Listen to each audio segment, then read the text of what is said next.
Bonsoir. J'avais l'intention de dire quelque chose en breton, mais j'ai oublié mes papiers.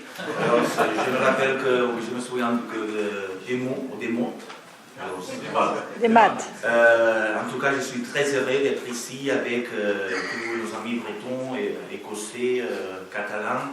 Et c'est un grand plaisir de parler de mon pays, la Catalogne, et son quête pour regagner l'indépendance.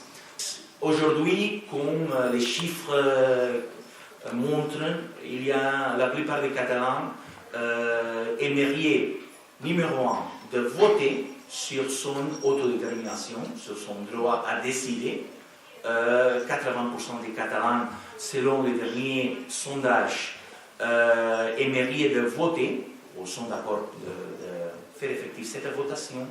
Et parmi la population totale de la Catalogne, 55-58% des Catalans aimeraient ou ils ont choisi déjà de voter oui. Bien sûr que le référendum n'aura pas lieu, alors c'est quelque chose que peut-être l'année prochaine on va découvrir ou les années suivantes. Mais au moment présent, il semble il nous paraît qu'il y a une majorité des Catalans qui sont pour l'indépendance.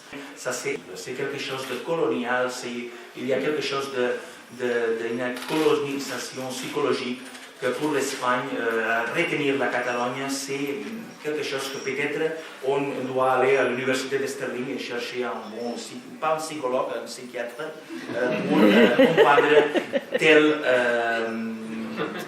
vision et tel sentiment. Mais c'est intéressant de penser pour cette une grande enquête qui va se dérouler très tôt en Catalogne, dans 2 semaines, 16 jours. C'est qu'on va voir, j'espère au moins, et je pense, qu'on va voir beaucoup de gens aux rues de villes, de cités, villages de la Catalogne. Je pense que presque 99% ou plus de 99% de la population pourra voter. Ça ne veut pas dire que tout le monde va voter, votera, parce que je pense que ceux que voudriez ou qui sont contre l'indépendance de la Catalogne, pas vraiment beaucoup d'entre eux, ou parmi eux, ils se joindront au collège électoral. Non? Mais nous sommes dans une phase un peu différente aux Écossais, et nous sommes dans la phase encore de la revendication, d'obtenir une reconnaissance internationale comme une nation qui cherche ou qui est sur la quête de son indépendance. Et je finis avec un petit commentaire. Et ça, c'est parce que l'Union européenne essaye tout le temps, au-delà de la rhétorique et de la démagogie, mais au-delà de la rhétorique et de la démagogie et des intérêts partidistes, l'Union européenne a été créée pour rassembler les différents peuples de l'Europe par oublier ou pour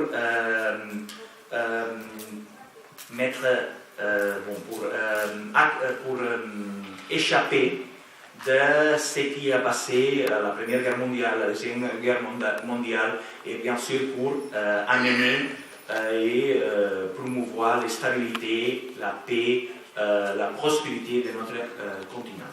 Et je pense que, et maintenant, c'est clair que l'Union européenne, au niveau institutionnel, il y a, pas seulement, mais il y a une situation de crise, mais je pense que grosso modo, on ne peut pas être méchant.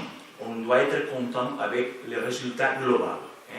Mais, alors, si l'Union européenne cherche, comme disaient les pères fondateurs, Monnet, Spaak, De Gasperi, etc., de rassembler les peuples européens, comment on peut penser que ceux qui déjà font part de l'Union européenne, on va être expulsés? Et en plus, on parle d'intégrer même la Turquie. La Turquie ne veut pas être part du club européen, pour des raisons qui ne sont pas intéressantes pour nous maintenant. Un autre jour, on peut parler de la Turquie.